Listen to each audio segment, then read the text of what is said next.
ஆன்மீக சொந்தங்கள் அனைவருக்கும் அன்பான மாலை வணக்கம். நாம் நம்மளுடைய சேனலில் தொடர்ந்து நிறைய சுவாரஸ்யமான ஆன்மீகம் சார்ந்த தகவல்களை தாங்க பார்த்துட்டு வந்துட்டு இருக்கோம்.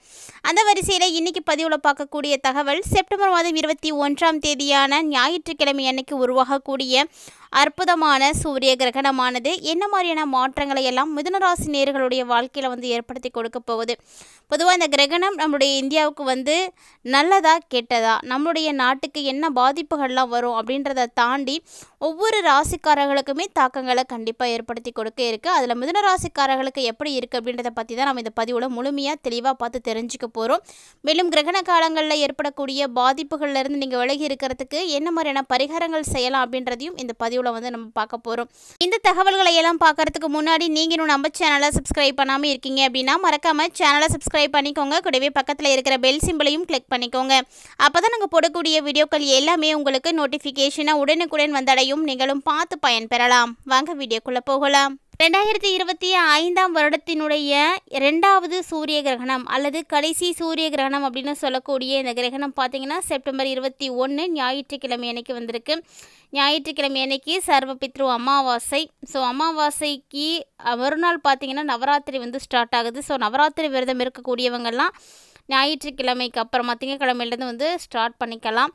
இந்த கிரகணம் பார்த்திங்கன்னா கண்டிப்பாக தாக்கத்தை கொடுக்கும். ஏன்னா இந்த மாதத்துலேயே முன்னாடி தான் சந்திர கிரகணம் வந்தது செப்டம்பர் 7ஆம் தேதி அன்னைக்கு. அதை தொடர்ந்து செப்டம்பர் 21 சூரிய கிரகணம். ஒரே மாத்திரம் 2 கிரகணங்கள் வந்திருக்கு.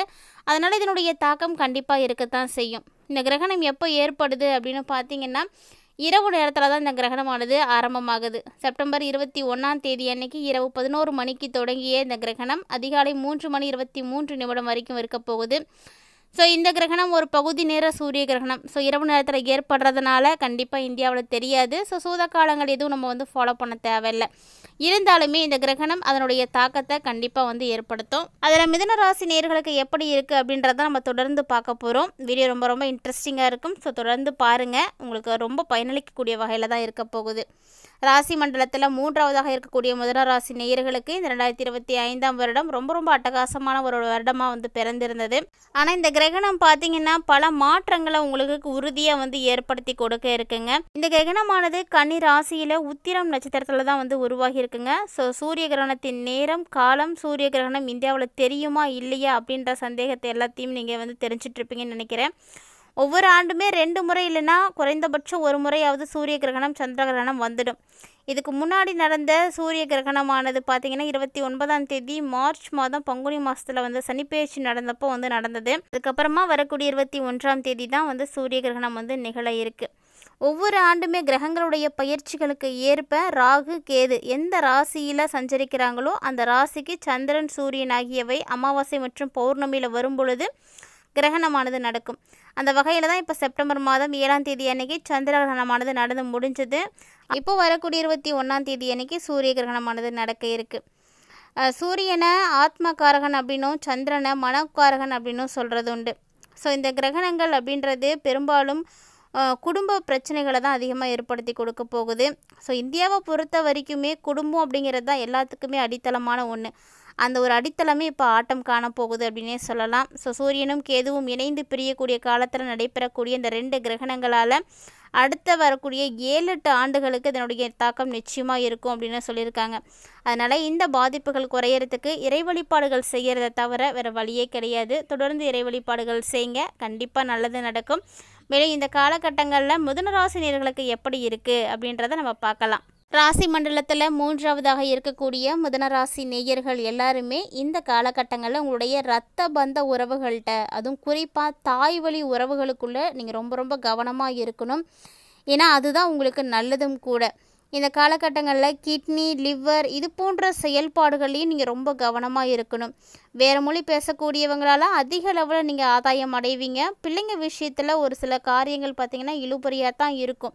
இழுபறியாக இருந்த நிலைகள் தான் உங்களுக்கு இருந்துகிட்டு இருக்குது. ஸோ ஒவ்வொரு நாளுமே இனி வரக்கூடிய நாட்களில் அடுத்தடுத்து மாற்றங்கள் ஏற்படுறதுக்கான வாய்ப்பு நிறையவே இருக்குது. குடும்பம் சார்ந்த விஷயங்களை பொறுத்த வரைக்கும் அந்யோன்யம் அதிகரிக்க ஆரம்பிக்கும். உங்களுடைய துணையை விட்டு வெகு தூரத்தில் இருக்கக்கூடியவங்க கூட இப்போ மீண்டும் ஒன்று சேர்ந்து வாழ்கிறதுக்கான வாய்ப்புகள்லாம் கிடைக்கும். கிரகணத்துக்கு பிறகு அந்த மாதிரியான உறவுகளானது உங்களை தேடி வரும். ஸோ பிரிந்திருக்கக்கூடியவங்க கூட உங்களை விட்டு நீங்கக்கூடாது அப்படின்ற எண்ணங்கள்லாம் உருவாகும். அதே போல் எந்த ஒரு உறவுகிட்டையுமே மிதுன ராசிக்காரங்க வரக்கூடிய நாட்களில் ரொம்ப ரொம்ப கவனமாக இருங்க. வாக்குவாதங்கள்லாம் வச்சுக்காதுங்க. அது எந்த உறவாக இருந்தாலும் சரி. அதுலேயும் குறிப்பாக ரத்த பந்த உறவுகள்கிட்ட தான் நீங்கள் ரொம்ப ரொம்ப கவனமாக இருக்கணும். சின்ன வாக்குவாதங்கள் நீங்கள் செய்யணும் அப்படின்னு நினச்சிங்கன்னா கூட அது மிகப்பெரிய பிரச்சனையாக மாறுறதுக்கு வாய்ப்புகள்லாம் நிறையவே இருக்குது. அதனால் யாருக்கிட்டையுமே வாக்குவாதங்களை செய்யாதீங்க, தேவையில்லாமல் பேசாதீங்க. இந்த நாட்களில் உங்களுக்கு சோம்பலும் பார்த்திங்கன்னா அதிகமாக தான் இருக்கும். ஸோ சோம்பேறித்தனமாகவே எந்த ஒரு வேலையும் செய்யாமல் இருக்கிற மாதிரியான சூழ்நிலைகள் இருக்கிறதுனால அடிக்கடி உங்களை நீங்களே ஆக்டிவாக இருக்கிறதுக்கு என்ன விஷயங்கள்லாம் செய்யணுமோ அதெல்லாம் பண்ணிக்கோங்க. குறிப்பாக உடற்பயிற்சி செய்கிறது ரொம்ப நல்லது. காலையில் எழுந்திரிச்ச உடனே குளிக்கிறது இன்னும் உங்களுக்கு நல்லது. இது பார்த்திங்கன்னா உங்களை உடலில் இருக்கக்கூடிய சோம்பேறித்தனத்தை போக்குறதுக்கு முதல் விஷயம். அதனால் கண்டிப்பாக காலையில் எழுந்திரிச்ச உடனே குளிச்சுட்டு அதுக்கப்புறமா மற்ற வேலைகள் எல்லாம் செய்யுங்க. சீக்கிரமாக செய்ய முடியும். ரொம்ப ஆக்டிவாக இருக்கிற மாதிரியான ஃபீலிங்லாம் இருக்கும். இடமாற்றம், வேலை மாற்றம், மனை மாற்றம், உத்தியோக மாற்றம், இப்படி எல்லா மாற்றங்களும் உங்களுக்கு இந்த டைமில் இருக்குது. ஸோ கிரகணத்திற்கு பிறகு இதில் எல்லாத்தையுமே கவனிக்கப்பட வேண்டிய ஒரு விஷயந்தான். எல்லா மாற்றங்களும் கிடைக்கும் அப்படின்றதுனால கொஞ்சம் கவனமாகவும் இருந்துக்கோங்க. அதே போல் சுபகாரியத்தில் எந்த பாதிப்புகளும் உங்களுக்கு இருக்காது.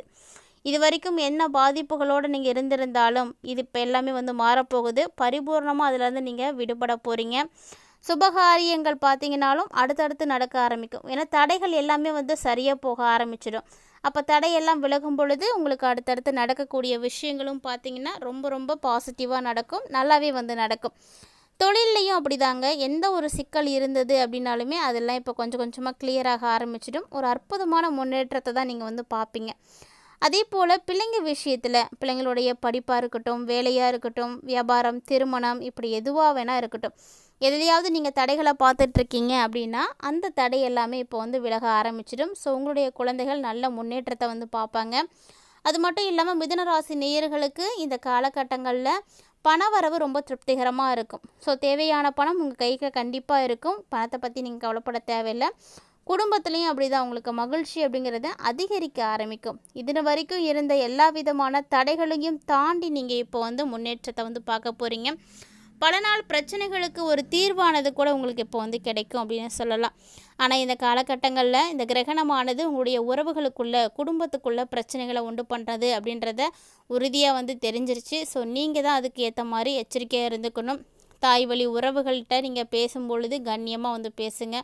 சொல்லப்போனால் முடிஞ்ச அளவுக்கு மிதுன ராசி நேயர்கள் பேசாமலே இருக்கிறதே நல்லது தான். ஏன்னா தேவையில்லாத சண்டை சச்சரவுகளுக்கெல்லாம் நீங்களே வழிவகுத்து கொடுத்துருவீங்க. நீங்கள் சரி அப்படின்னு நினச்சிக்கிட்டு பேசின அந்த ஒரு விஷயம் மற்றவங்களுடைய பார்வையில் தவறாக தான் போய் முடியும். அதை அவங்க தப்பாக தான் நினைப்பாங்க. அதனால் பேசாமலே இருந்துடுங்க. அதுவே உங்களுக்கு ஒரு பிரச்சனைக்கான தீர்வு தான். பேசுகிறதுனால தானே பிரச்சனைகள் உங்களுக்கு அதிகரிக்க ஆரம்பிக்குது. அதனால் அந்த பிரச்சனையை நீங்கள் விட்டுடுங்க. அதுவே உங்களுக்கு எல்லா விதமான நன்மைகளையும் கொடுத்துடும். இது மாதிரி பல விஷயங்களில் பல மாற்றங்களை தான் மிதுனராசி நேயர்கள் வரக்கூடிய கிரகணத்திற்கு பிறகு சந்திக்க இருக்கீங்க. ஸோ என்னென்ன விஷயங்கள் உங்களுக்கு எப்படி இருக்குது, என்ன மாதிரியான பலன்களை கொடுக்க போகுது அப்படின்றதெல்லாம் தெரிஞ்சுக்கிட்டீங்க இல்லையா? கிரகண நாட்களுக்கு பிறகு ஏற்படக்கூடிய பாதிப்புகள் குறையணும் அப்படின்னா இறை வழிபாடு செய்கிறது தான் ஒரே ஒரு தீர்வாக இருக்க முடியும். அப்படி நீங்கள் என்ன இறை வழிபாடுகள் செய்யலாம், என்ன எளிமையான பரிகாரங்கள் செய்யலாம் அப்படின்னு பார்த்தீங்கன்னா, மிதுனராசி நேயர்களை பொறுத்த வரைக்கும் இறை வழிபாடுகளில் ரொம்ப முக்கியமான ஒரு இடத்தை பிடிச்சிருக்கக்கூடியவர் அப்படின்னா முருகப்பெருமான் தான். ஸோ இந்த டைமில் நீங்கள் முருகரை தொடர்ந்து வழிபாடுகள் செய்யும் பொழுது நிறைய மாற்றங்கள் கிடைக்கும். அது உங்களுக்கு எல்லா வகையிலையுமே நிறைய நன்மைகளையும் ஏற்றத்தையும் நிச்சயமாக ஏற்படுத்தி கொடுக்கும். மேலும் இந்த காலகட்டங்களில் முருகப்பெருமானுக்குரிய அற்புதமான மந்திரங்களை எல்லாம் நீங்கள் ஜபிக்கலாம், பாராயணம் செய்யலாம். இல்லைனா படிக்க தெரியலன்னா அப்படின்னா கேட்கலாம். சுப்பிரமணிய புஜங்கம் உங்களுக்கு பெரிய அளவில் நிறைய மாற்றங்களை ஏற்படுத்தி கொடுக்கும். ஸோ கண்டிப்பாக மிஸ் பண்ணாமல் வழிபாடுகள் செய்யுங்க. ஒவ்வொரு செவ்வாய்க்கிழமையும் நீங்கள் முருகரை வழிபாடுகள் செய்கிறது இன்னுமே நல்ல ஒரு பலன்களை கொடுக்கும். கட்டாயமாக ட்ரை பண்ணுங்கள். ஏன்னா உங்களுடைய பல பிரச்சனைகளுக்கு தீர்வு கொடுக்கக்கூடியவராக முருகப்பெருமான் தான் இருக்கிறாரு. செப்டம்பர் 21ஆம் தேதி என்று நிகழக்கூடிய கிரகணம் பல மாற்றங்களை மிதுனராசினியர்களுடைய வாழ்க்கையில் ஏற்படுத்தி கொடுக்க இருக்குது. அதை பற்றி முழுமையாக நீங்கள் பார்த்து தெரிஞ்சுட்டு இருந்திருப்பீங்கன்னு நினைக்கிறேன். கட்டாயமாக பதிவு உங்களுக்கு பிடிச்சிருக்குன்னு நினைக்கிறேன். பிடிச்சிருந்தால் லைக் பண்ணுங்கள், ஷேர் பண்ணுங்கள், மறக்காமல் கமெண்ட் பண்ணுங்கள். மேலும் இது போல் பல இன்ட்ரெஸ்டிங்கான தகவல்களை எல்லாம் நீங்கள் தொடர்ந்து பார்த்து தெரிஞ்சுக்கணும் அப்படின்னு விருப்பப்பட்டீங்கன்னா மறக்காமல் நம்ம சேனலை சப்ஸ்கிரைப் பண்ணிவிட்டு ஃபாலோ பண்ணிக்கோங்க. இந்த பதிவு மட்டும் கிடையாதுங்க, இது போல் பல இன்ட்ரெஸ்டிங்கான தகவல்களானது தினம்தோறுமே நம்மளுடைய சேனலில் நம்ம பதிவேற்றம் செய்துட்டு தான் இருக்கோம். அதையெல்லாம் நீங்கள் தொடர்ந்து பாருங்கள். கண்டிப்பாக உங்கள் ஃப்ரெண்ட்ஸ் அண்ட் ஃபேமிலியோட ஷேர் பண்ணிக்கோங்க, அவர்களும் பார்த்து பயன்பெறட்டும். மீண்டும் மற்றும் ஒரு சுவாரஸ்யமான ஆன்மீக தலைப்பில் சந்திக்கலாம்.